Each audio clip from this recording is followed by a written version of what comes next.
Hello, everyone. Welcome to yet another episode of Earth Week special WNS Denali Pro Tip series. Today, we have Stephany Lapierre on our show. She is the founder and CEO of Tealbook. Tealbook is the trusted source for supplier data powered by AI. Super excited to chat with Stephany today.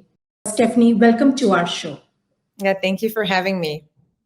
Stephany, give us a sneak peek into how and why you thought about a platform like Tealbook and how it can help businesses, specifically procurement, towards their journey into sustainability. Yeah, the idea came from of Tealbook because what I saw is a world of technology that was collecting information on suppliers, but was keeping information very disconnected and disparate.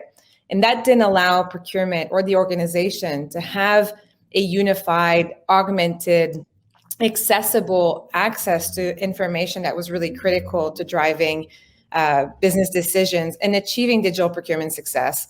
Our technology uses AI to grab information across hundreds of millions of different data sources, and we create what we call a universal supplier profile for every B2B company in the world.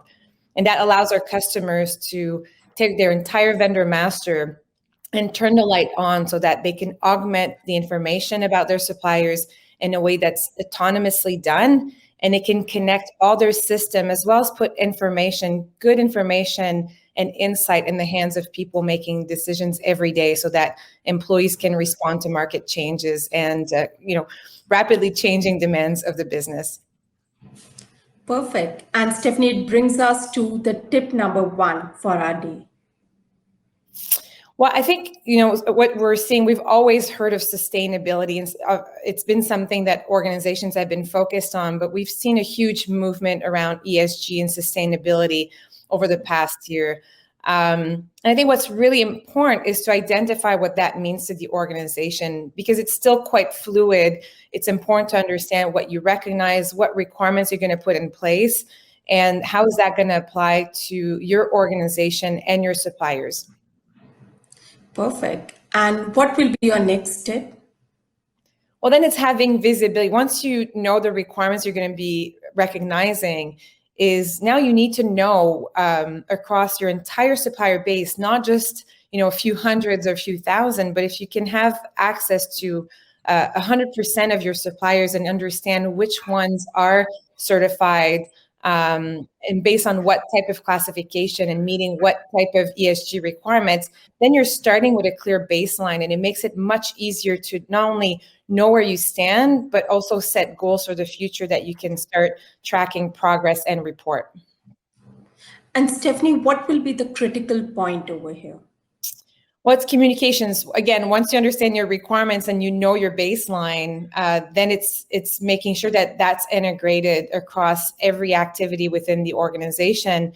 And one important piece of a sustainability and ESG today is that it's not only something that the organization needs to recognize, but we're talking about board level requirements, even funds that are specifically looking for data information about progress and goals being achieved. And we're talking about competitiveness, we're talking about corporate responsibility, board level requirements that procurement today can support with good information, with the opportunity to set goals and demonstrate progress towards that goals in a way that's reportable, in real time. Perfect. Adding to what Stephany just said, I think it is also imperative, to bring a partnership model with suppliers. And it's actually time for companies that we should also capture supplier perspective, which brings a very inclusive and constructive kind of approach to this whole scenario. So we need more engagement with suppliers to bring this level of visibility and walk together towards sustainability. Stephany, thanks so much for being on our show today and sharing tips with us. Thank you so much, Stephany. Thank you for having me.